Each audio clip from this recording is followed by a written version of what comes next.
Amigas y amigos de Uruguay y del mundo, es un placer de tener a un gran colega, un gran amigo, el director periodístico de la revista más leída de la Argentina, Pronto. Él es Cristian Banet. Un gustazo enorme, Cristian, de tenerte en Caras y Caretas. ¿Cómo estás, Daniel? Bueno, muchas gracias por la presentación y bueno, un saludo para todos los que nos están mirando. Bien, bueno, yo quiero arrancar esta conversación entre dos colegas de lo que más amamos, que es justamente la tinta y el papel. ¿Por qué ese rumbo en tu vida, Cristian? Bueno, la tinta y el papel bueno, que lamentablemente hoy están un poquito, de la que vamos tomando distancia por cómo se está configurando eh, el nuevo trabajo del periodista. En sus comienzos nació un poco porque, bueno, de chico me gustaba leer, eh, me gustaba mucho leer el gráfico, me gustaba mucho el deporte. En esa época esperar el gráfico del martes a la mañana era como toda una expectativa y una pasión. Y bueno, eso me llevó después a estudiar primero periodismo deportivo, aunque después me terminó llevando por otros rumbos, ¿no? Hagamos una pausa. ¿Por qué no el camino deportivo? A ver, yo empecé estudiando periodismo deportivo en el Círculo de Periodistas, y mi profesor de periodismo en aquel momento era Luis Vázquez, que era el director de la revista Antena, que en aquel momento era una revista muy pujante, junto con, en aquel momento en lo que era la editorial Abril, estaba Antena, TV Guía y Radiolandia, que eran revistas de mucha tirada. Y primero me ofreció, se ve que, bueno, alguna cosa que habré escrito ahí para una de las clases de periodismo le habrá parecido medianamente interesante como para probarme, y me llevó a escribir a una revista barrial que él tenía, que se llamaba Hechos y Personajes de Palermo, y escribí un par de notas ahí, y me ofreció después entrar como becario a Editorial Abril, que era como una especie de pasante, lo que hoy se llaman pasantías. Y bueno, entré a esa redacción de Antena, en la que era escribir con máquinas de escribir, sin internet, con diagramadores que diagramaban en una hoja de papel, y que uno, recuerdo que lo clásico era, cuando uno se arrepentía de lo que había empezado a escribir, era borrar con el guión sobre lo que estaba escrito, y si ya lo que estaba escrito era demasiado malo, se hacía un bollo de papel y se le tiraba a algún compañero a modo de joda, y bueno, había que volver a escribir. Y el archivo era ir a ver el archivo, y si uno no sabía algo, no se podía googlear, había que consultar a los colegas de experiencia, que uno siempre tenía algunos ahí muy eh, con muchos conocimientos, y eran los que nos daban la información que nos faltaba, porque nosotros teníamos 18, 19 años cuando estábamos empezando, ¿no? Cristian, ¿y quiénes eran tus espejos en el periodismo? Eh, bueno, yo en aquel momento, a ver, tenía compañeros, en aquel momento, bueno, Luis Vázquez, que era mi profesor, me había enseñado muchas cosas. En aquel momento también estaba ahí Ricardo Gentile, Carlos Monti, y después los que yo había, digamos, consumido mucho en lo que era el deporte. Bueno, en aquel momento fue como el momento de la irrupción de Víctor Hugo. Había una audición que se llamaba Sport 80, que fue Sí, muy sí, un conocida clásico. acá, que cambió como mucho el espíritu del periodismo deportivo, que en aquel momento estaba muy marcado por lo que era la oral deportiva de José María Muñoz, que era muy informativa. Y Sport 80 cambió un poco el ángulo de eso, ¿no? Más opinión, ya empezó a haber como más debate, pero con periodistas que no buscaban la polémica por per se, sino que buscaban, digamos, ir sumando opiniones para llegar a un lado. Y bueno, después estaba, en cuanto a la lectura, yo leía mucho lo que era la revista Humor, eh, también en aquel momento estaba la revista Satiricón, revistas donde escribían plumas interesantes, con miradas un poco irónicas sobre la realidad. Y después, bueno, también surgió lo que fue Página, en fin, muchos medios donde uno podía leer a gente con la que se podía, digamos, o que le podía transferir como conocimientos, ¿no? A la pasada nombraste a Víctor Hugo Morales y hace muy poco hizo fecha de los dos goles más hermosos, creo que para un argentino, contra Inglaterra de Diego Maradona, y relatado por Víctor Hugo. ¿Qué significa para vos como argentino escuchar ese gol, el mejor de la historia? Bueno, yo tenía 16 años en ese mundial, entonces lo viví ya con una edad en la que uno tenía pleno conocimiento y mucha pasión.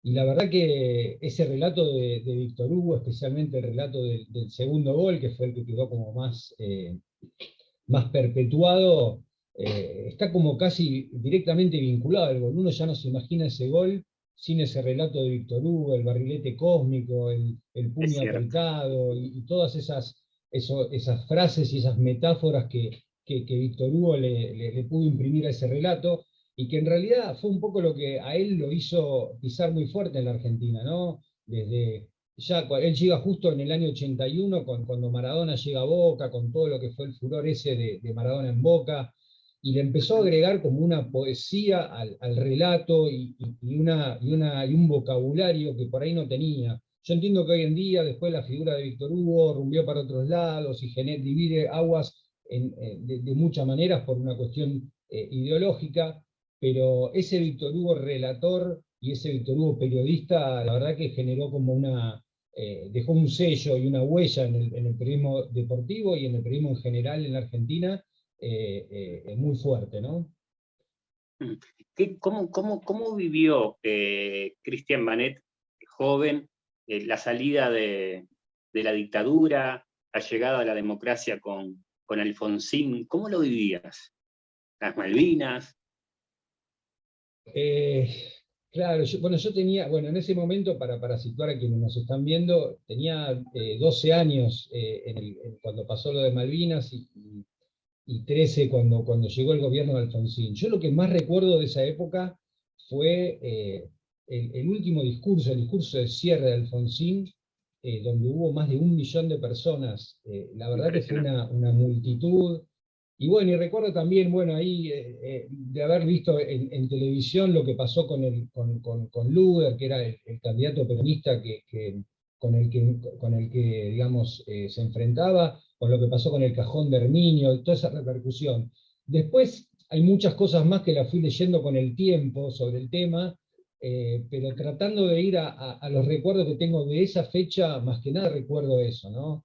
Todavía era como un poquito chico para comprender la real magnitud y la importancia de lo que fue haber salido de ese periodo tan oscuro, y incluso creo que con el tiempo el legado de Alfonsín terminó valorizándose mucho con eso, ¿no? Porque su salida terminó no siendo la mejor, porque se va con una hiperinflación y se va adelantando su salida, y en ese momento quedó como una idea de un mal gobierno, que con el tiempo se fue reconvirtiendo un poco porque se le reconoció eso, ¿no? Digamos, esa transición que fue muy importante para el país, ¿no? En cuanto a recuperar esos valores democráticos, e incluso con lo que después fue el juicio a los militares del proceso, que fue una cosa que no sucedió en todos lados, ¿no? Bueno, vamos a seguir con el periodismo. La primera nota que te marcó, que te sentiste orgulloso, que saliste corriendo al kiosco a comprar y ver tu firma, Cristian. Mirá, voy a contar la primera nota que hice, no sé si fue la nota que me enorgulleció más, pero voy a contarla porque fue muy gracioso, porque llego el primer día a la redacción de Antena, Luis Vázquez me dice, andá a hacerle una nota a Jacobo Winograd.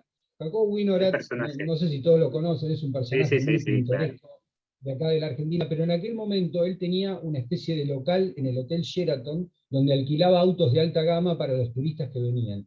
Y él fue el que le terminó comprando la Ferrari a Carlos Menem, una Ferrari que Menem tenía, y si mal no recuerdo la tenía que vender porque supuestamente no sé si era que no podía tener un regalo así o no recuerdo bien por qué se la terminó comprando. Y fui al Sheraton, y la verdad que yo ni siquiera sabía cómo era la cara de Jacobo Winograd. En aquel momento uno no podía googlear, entonces terminé entrando al lugar y para mi mala suerte, había 7 personas, y todos hombres, y yo tenía que preguntar por Jacobo y no sabía quién era, lo cual me daba un poquito de vergüenza, pero bueno, finalmente él se asomó, me dijo que era él, le terminé haciendo esa nota, y lo que recuerdo fue que fui con un grupo de amigos al kiosco después a comprar la revista, porque bueno, por primera vez estaba mi firma ahí en una nota, y era un modesto motivo de orgullo,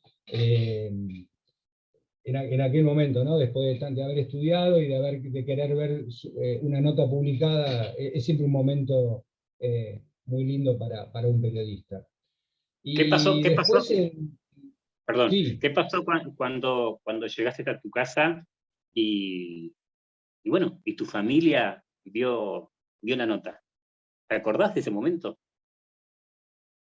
no recuerdo mucho, porque recuerdo inicialmente, digamos, a mi mamá, mi papá ya había fallecido, y mi mamá inicialmente no estaba muy contenta con que yo estudiara periodismo. Creo que aspiraba a que estudiara una profesión que les pareciera más redituable en algún punto.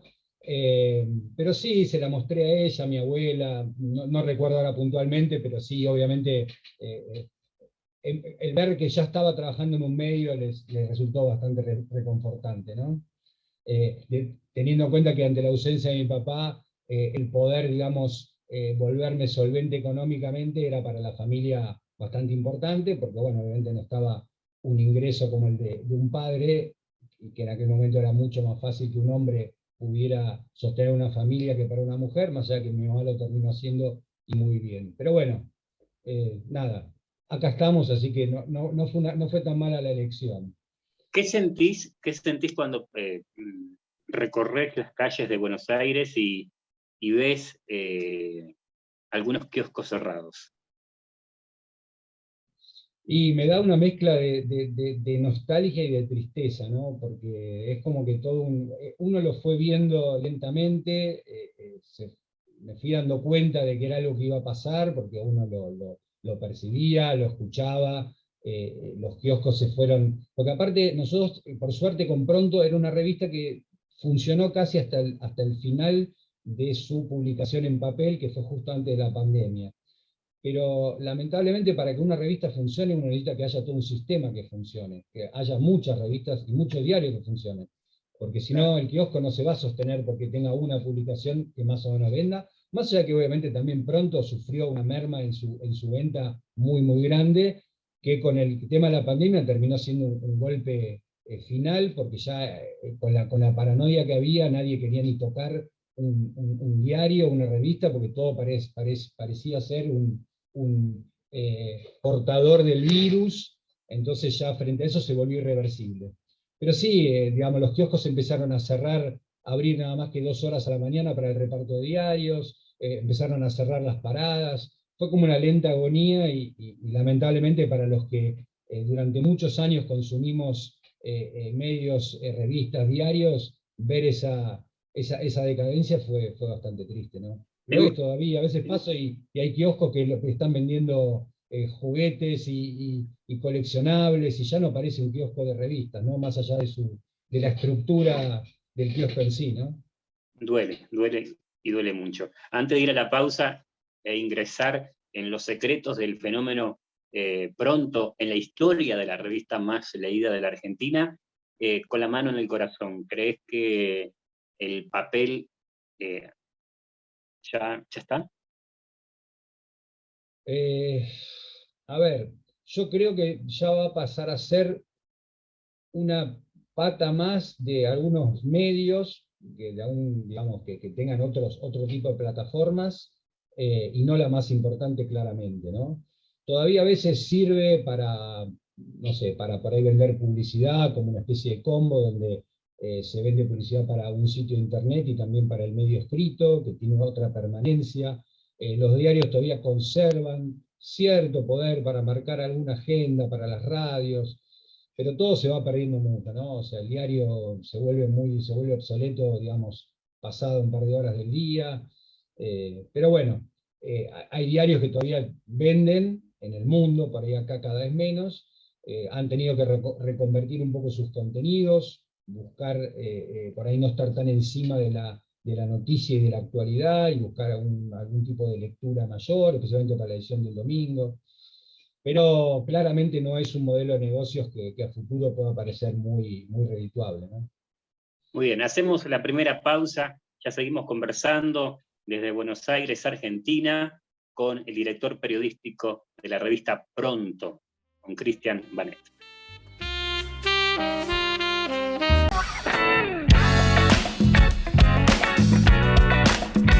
No se pierdan Último Bondi, una producción del colectivo Más Igualdad. Último Bondi. Míralo por Caras y Caretas TV.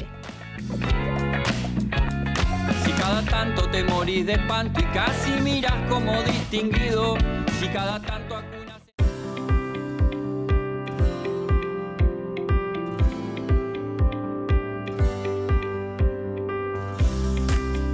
Vuelta, ahí, tan. Es un honor formar parte de Caras y Caretas TV, donde hay lugar para todo tipo de contenido y también para el humor. ¡Sumate!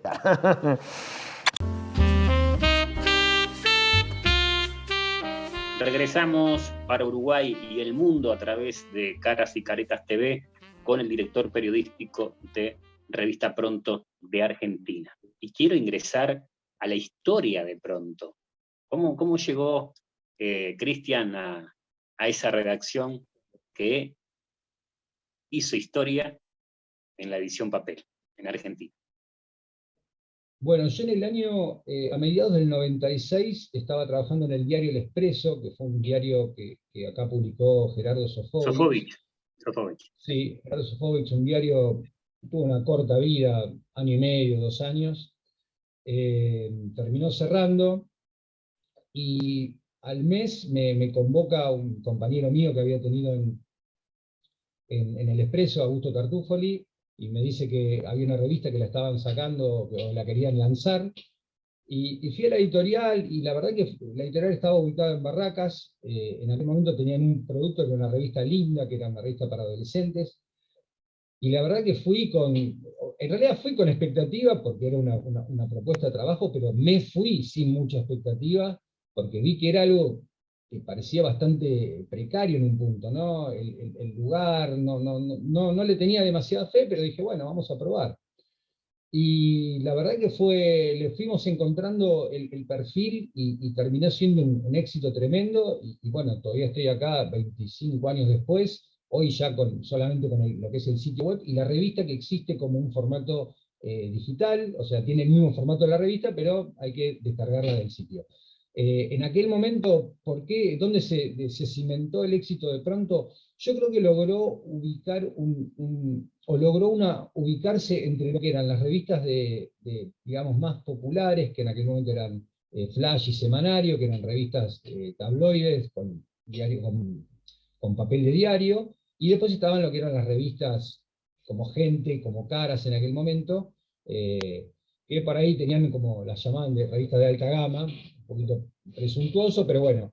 Y nosotros nos ubicamos ahí en el medio, y creo que logramos sacarle público a todos esos medios, por ahí a gente que leía Caras o Gente, y por ahí no quería solamente que le mostraran la vida de determinados personajes, que son en los que se concentran Caras y Gente, o que por ahí quería leer lo mismo que leían en Semanario y en Flash, pero por ahí con un mejor papel, con mejor calidad de fotos, y ubicándonos un poquito en ese gris, logramos ir trascendiendo, le fuimos encontrando el perfil, buscamos, y lo logramos, creo, en un punto, hacer como había como una fama de los títulos de Pronto que eran graciosos, buscamos empezar a jugar con cierta ironía. En aquel momento el tema de la corrección política era un poquito más laxa que por ahí hoy, que hay como mucha cancelación. En algunos puntos estoy de acuerdo, porque nosotros veo algunos títulos que hemos puesto hace 15, 20 años, y un poco me agarro la cabeza, porque nada, había determinados patrones culturales con los que se manejaban todos los medios que hoy en día escandalizarían. Pero bueno, le fuimos encontrando un perfil, y se terminó instalando la revista, y llegó durante muchos años a ser la revista más vendida, con ese perfil, ¿no? Te voy a preguntar una de cal y una de arena. la mejor tapa de pronto para vos, como al frente de la dirección de la revista? La La mejor. mejor tapa de pronto. ¿Con cuál te quedarías? ¿Cómo? ¿Con cuál te quedas? Mira, una tapa de pronto que generó mucha repercusión fue una tapa que hicimos con la hermana oculta de Susana Jiménez. En realidad, el tema era que, bueno, Susana Jiménez, por parte de su padre, tenía tres hermanos, que uno es el más famoso Patricio Jiménez, que es un cantante. Y bueno, había toda una historia alrededor de una hermana que nosotros la supimos vender muy bien, averiguamos toda la historia, y fue una etapa que como que causó mucha repercusión. No sé en este punto si es la mejor, porque hemos tenido un montón de primicias de romances, de separaciones y de todo lo que un poco conformaban los temas que más impactaban en pronto, ¿no? Esa fue una etapa que recuerdo que tuvo como mucha repercusión. ¿Y qué Después, etapa? bueno, obviamente hemos entrevistado a todas las figuras, Susana, Tinelli, Mirta, en fin, que han sido tapas de pronto y han sido entrevistadas también, ¿no? ¿Y de qué etapa te arrepentís, Cristian? Si hay.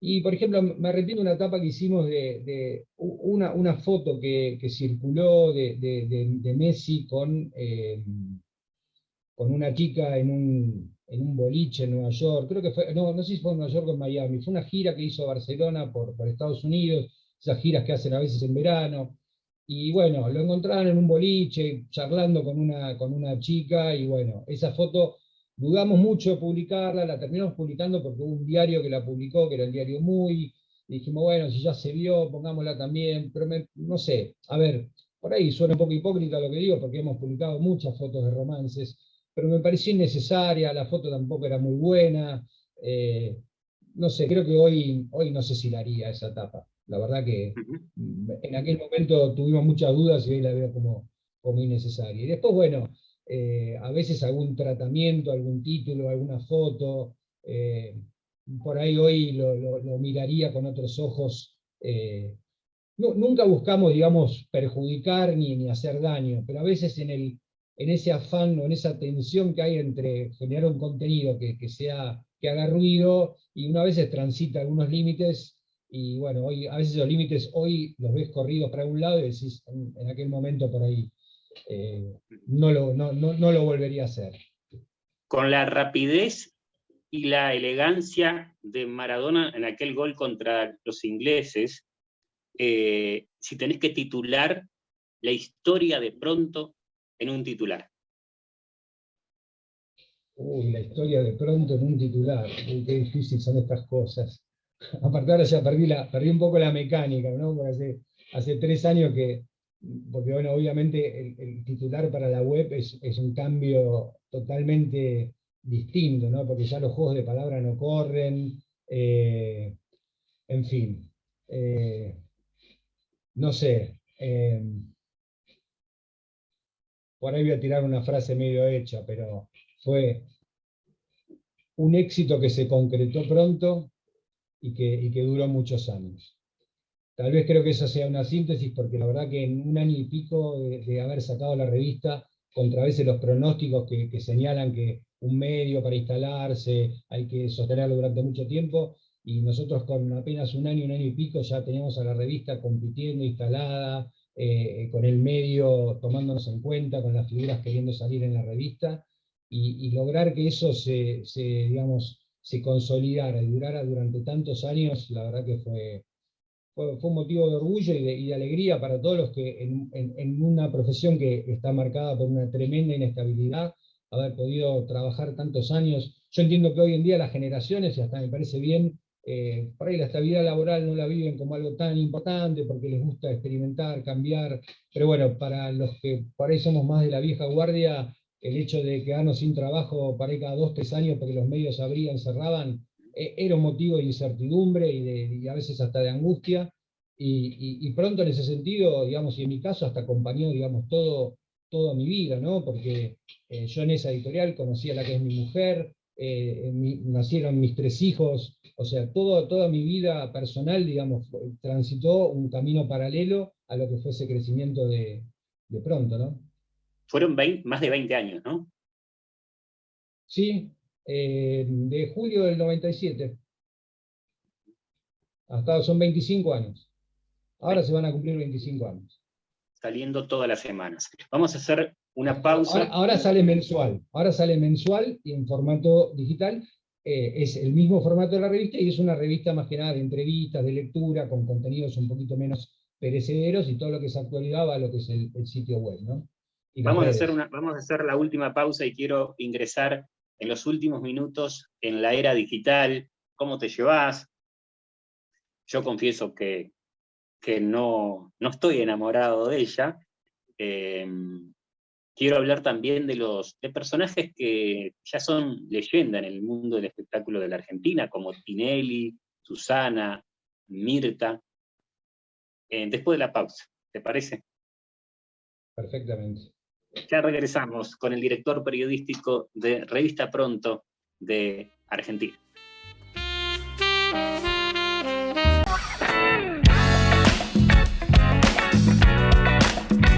No se pierdan Último Bondi, una producción del colectivo Más Igualdad. Último Bondi. Míralo por Caras y Caretas TV. Si cada tanto te morís de espanto y casi miras como distinguido, si cada tanto acunas...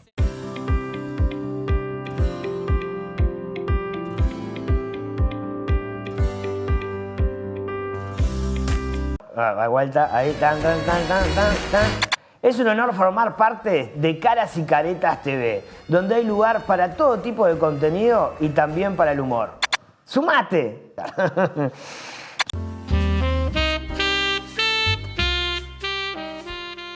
Y en estos últimos minutos estamos hablando con Cristian Banet, director periodístico de Revista Pronto de Argentina. Quiero tirar nombres.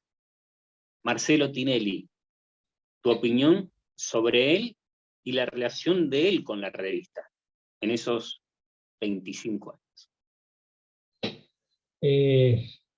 Bueno, a ver, Marcelo Tinelli también de alguna manera, digamos, obviamente cuando Pronto salió ya Tinelli era una primera figura, con el paso de los años fue consolidando ese lugar de ser tal vez la figura más importante de la historia de la televisión argentina. Con nosotros siempre tuvo una buena relación. Obviamente eso no implicaba que nos diera todas las entrevistas que nosotros le pedíamos. Accedía de vez en cuando, al final ya menos, porque bueno, ya terminó dando cada vez menos entrevistas, porque por ahí había muchos temas de los que por ahí prefería no hablar, y se sentía más cómodo ahí. Y bueno, después tuvimos un episodio muy fuerte que nos vinculó con él, hace muchos años, porque bueno, como todos saben, Tinelli tiene una casa en Punta del Este, en la zona ahí cerca de lo que es La Bollita, y nosotros teníamos un fotógrafo que se llamaba Gabriel De Felice, que había ido a cubrir la temporada para Pronto el primer año, y estando ahí en la playa, esperando a que él bajara de la casa para hacer fotos, estaba una de sus hijas, las hijas de Tinelli, con una amiga. Y bueno, por ahí, como seguramente nos está escuchando mucha gente de Uruguay, conocen esa zona, el mar ahí a veces es bastante picado, y las chicas se metieron al agua, y una de las chicas no podía salir, y empezó a pedir ayuda, y no había nadie, porque aparte la casa de Tinelli está como unos cuantos metros para arriba, de hecho muchas veces bajaban en cuatriciclo, hasta que después se lo terminaron prohibiendo, porque al ser una playa pública no podían andar por ahí, por la distancia, nadie los escuchó, y el fotógrafo nuestro que estaba ahí se metió al agua, logró sacarla, pero lamentablemente él terminó ahogándose y falleció. Obviamente eso para nosotros fue un 1 de enero, incluso fue un día tremendo. Estaba paseando con mi mujer por Puerto Madero y me llamaron y me volví a la redacción y llamaban de varios medios. En fin, fue muy duro. Después terminamos hablando con Tinelli, estaban todos consternados con lo que había pasado. Y bueno, eso fue un recuerdo que de alguna manera nos vinculó en ese momento fuerte con lo que pasó con Tinelli, ¿no? Y hasta el día de hoy tenemos una buena relación con él, ¿no? Más allá de que su figura en la Argentina ha tenido en los últimos tiempos, ha cambiado mucho, ha perdido un poco de popularidad, ciertos posicionamientos políticos o ciertos, su injerencia en lugares como la política del fútbol le terminaron restando un poco ese afecto popular que había sabido ganarse como conductor, ¿no? Sigue siendo el número No sé si uno de la justamente televisión. no, pero pasó. ¿Cómo? ¿Sigue siendo el número uno de la televisión? Bueno, ahora se da un poco la paradoja de que en la televisión argentina en este momento no están al aire las tres más grandes figuras, ¿no? Ni Mirta, ni Susana, ni Tinelli. Por H por B, Mirta le acaban de cortar la posibilidad de volver por el 13, está negociando con un canal como América, que es un canal de menor encendido. Tinelli sí va a volver ahora con un reality, pero el año pasado le fue muy mal con el Bailando. Un poco por esto que decía sobre su figura, otro poco porque por ahí es un formato que ya está un poquito agotado. A ver, sigue siendo Marcelo Tinelli. Lo que pasa es que hoy en día la televisión en sí está como bastante caída. Es un medio que sigue teniendo su peso y obviamente sigue siendo un medio muy importante, pero los niveles de audiencia que Marcelo supo tener y el resto de los programas ya no lo tiene nadie. Hoy hay programas que hacen 5 o 6 puntos y descorchan champán como si fuera un éxito, y en hace un par de años con eso te levantaban el programa. Entonces, bueno, la migración de las audiencias a un montón de otras plataformas hace que la televisión haya perdido un poco de peso. En ese escenario, Tinelli sigue siendo una figura importante. No sé si la más. Tal vez no haya ahora una gran figura tampoco, ¿no? ¿Quién es la gran diva de la historia de la televisión argentina? ¿Susana o Mirta?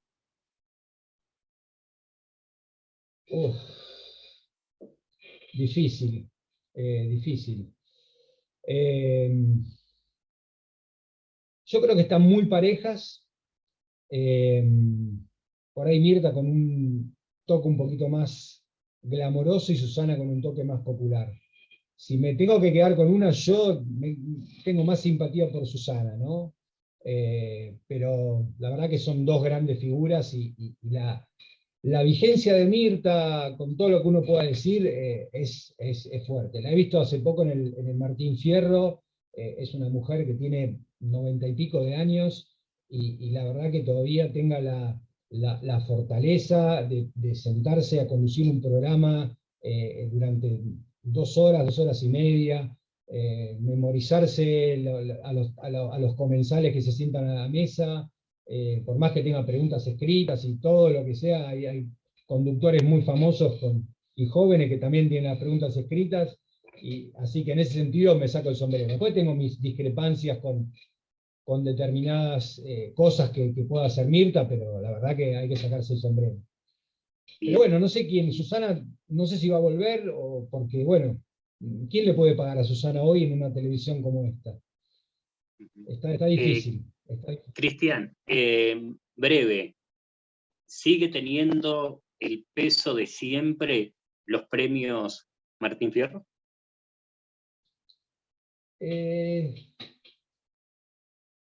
En este escenario donde todas las cosas parecen ir desvirtuándose de a poco y todo se va como volviendo más líquido, ¿no? Usando la terminología del sociólogo Bauman, de que ya las cosas sólidas se volvieron todas líquidas, yo creo que el Martín Fierro se la viene bancando. El último tuvo buenos niveles de audiencia, hizo creo que casi 20 y pico de puntos de rating, que es un montón, y todavía conserva eso de que es la fiesta a la que todos los famosos van, o casi todos, ¿no? En ese sentido, obviamente con algunas artimañas, como buscar siempre la manera de que las grandes figuras tengan algún premio, reconocimiento, distinción para que estén, es un poquito la moneda de cambio para garantizar su presencia, pero me parece que todavía tiene, al menos dentro de lo que cayó la televisión, el Martín Fierro cayó mucho menos. La era digital, ¿qué sentís escribir para más de 1,5 millones de seguidores solo en Instagram? Bueno, a ver, como todos los que venimos de la gráfica, fue una conversión que hubo que hacer. A algunos les costó mucho más.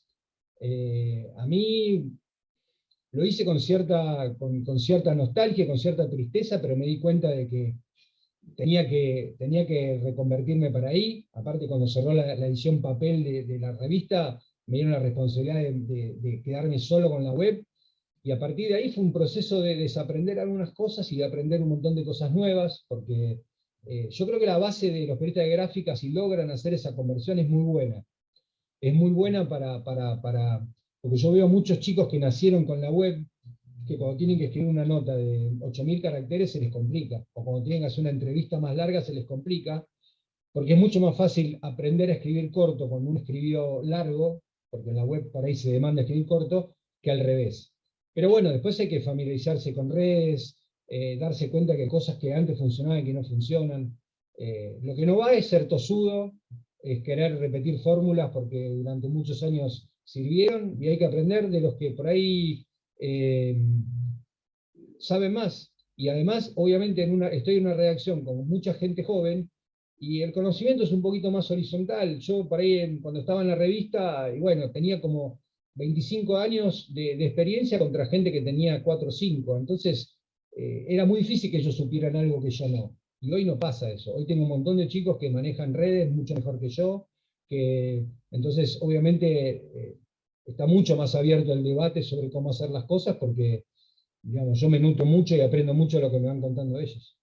Bien, vamos a hablar del pionero del mundo del espectáculo, que también fue propietario de Revista Pronto, hoy desaparecido físicamente, el uruguayo Lucho Avilés. ¿Cómo será recordado Lucho en la historia de la televisión de Argentina y del mundo del espectáculo?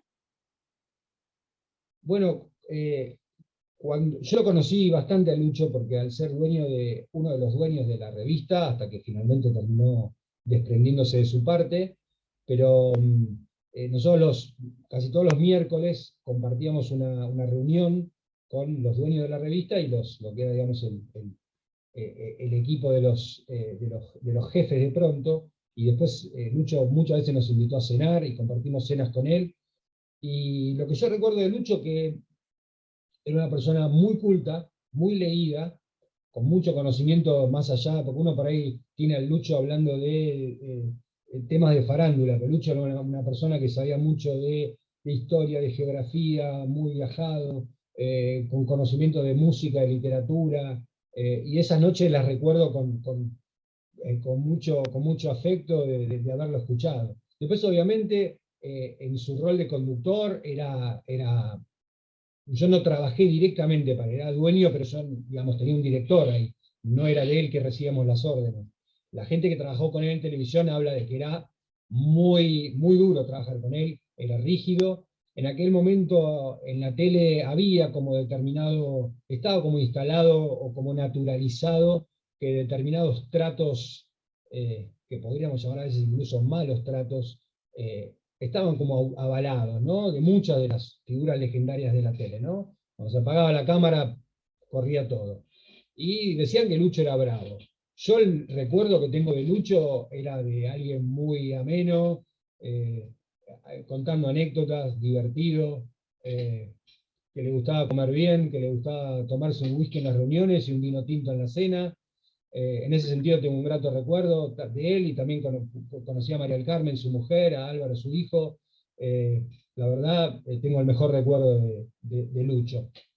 Y acá, perdón, lo último, los periodistas de espectáculo, incluso con algunos con los que después pudo haber tenido diferencias, reconocen que fue el que abrió el camino de un tipo de periodismo de espectáculos, ¿no? Bien, las últimas preguntas. ¿A qué personaje de la historia del mundo del espectáculo de Argentina te hubiese gustado tener un mano a mano en algún viejo bar de Buenos Aires? ¿Qué personaje? Ejemplo, a mí me hubiese gustado tener un mano a mano. Estoy con un dilema, pero Olmedo o Mingo, el gran Minguito. Sí.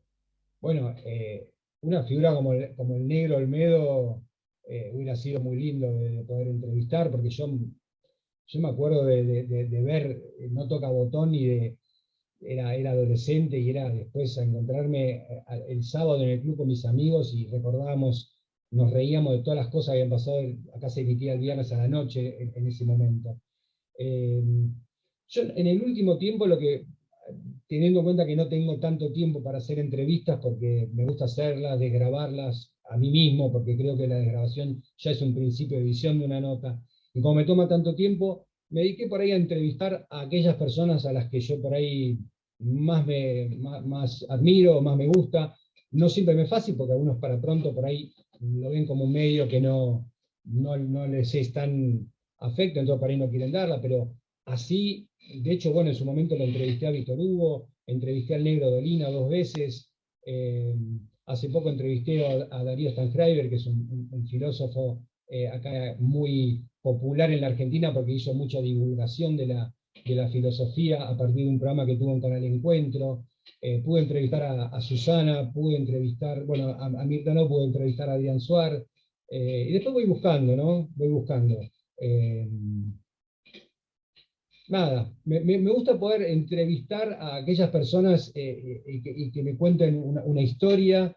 Lo que pasa es que hoy en día los famosos ya no sienten que necesiten tanto de los medios para digamos, divulgar su información, porque tienen sus propias redes y les resulta más fácil. Entonces no es tan fácil que todos tengan ganas de acceder a una entrevista que demande por ahí hablar media hora, 40 minutos, hacer fotos, ni hablar. Yo para ahí prefieren Pero hacer algo muy sí, cortito, y a mí una charla de 5 minutos la verdad que prefiero que no hacerlo, ¿no? es cierto lo que decís, pero el tema de las redes no te da ese ego que es como un alimento para los famosos, que es salir en la tapa de una revista, ¿no? No, eso seguro, y por eso, digamos, pero también bueno, hay figuras que por ahí aspiran a otro tipo de etapas. Muchos están fascinados o estuvieron siempre fascinados con salir en la tapa de Pronto, pero por ahí algunos preferían salir en la tapa de Hola, aunque lo leyeran, no sé, un cuarto de la cantidad de lectores. Pero bueno, estoy en la tapa de Hola, y después ponen esa misma tapa de Hola en sus redes, y es más lo que les importa verse ahí que la cantidad de gente que los lea, ¿no? Pero, pero bueno, funciona un poquito así. Última pregunta de esta noche. ¿Amás el periodismo de espectáculo? Eh, no sé si es amor, no sé si es amor.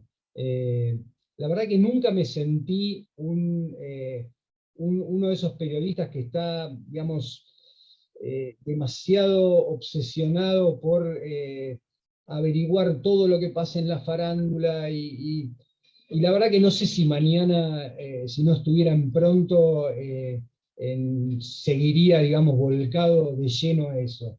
Me fue llevando un poco la vida por ahí, lo hice con mi mayor profesionalismo, pero de hecho soy una persona como muy poco, siempre fui muy poco cholulo. Yo tengo muchos compañeros que llegaron al primer espectáculo casi que porque les fascinaba estar cerca de los famosos. A mí la verdad que nunca me pasó. Nunca me pasó, y la verdad que tanto mis consumos culturales como los libros que leo están un poquito alejados de eso. Y no lo digo con un afán pretencioso, porque de última soy Pronto, y Pronto es algo esencial en mi vida, pero no sé si es un amor el periodismo de espectáculo. Sí tengo un amor por el periodismo, sí tenía pasión por los cierres, por cerrar una revista. Yo tuve un periodo breve trabajando en revista de deportes, que trabajé en Goles, y también en un diario en sección de información general. Y a mí hacer una nota de información general me despertaba la misma pasión. Después, digamos, me apasiona eso, la verdad, el oficio en sí. Ahora sí, la última pregunta. 3 personajes que son muy, pero muy importantes en tu vida. Tenés que elegir uno. ¿A quién te gustaría hacerle la gran pregunta? La pregunta que sale de las entrañas. ¿A tu mujer? ¿A tu compañera? ¿A la madre de tus hijos? ¿A tu vieja? ¿O a ese hombre que de alguna manera te marcó y que la vida te lo sacó? La gran pregunta. ¿Para quién? Uno de los 3. Y creo que es un poco inevitable ir a mi viejo, ¿no? Porque mi mujer es una presencia diaria, tenemos una vida juntos, 3 hijos juntos, toda una historia, y es como algo que está lleno de momentos.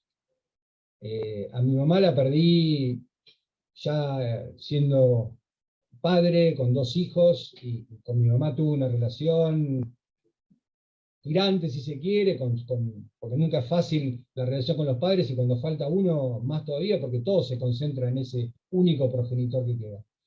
Pero a mi papá lo perdí a los 7 años, y es un universo lleno de ausencias. Tengo apenas pocos retazos de recuerdos, no recuerdo casi su voz, entonces ahí siempre es algo que me gustaría poder llenar de alguna manera, si pudiera, ¿no? Cristian, Pero bueno. Cristian, la pregunta para tu viejo.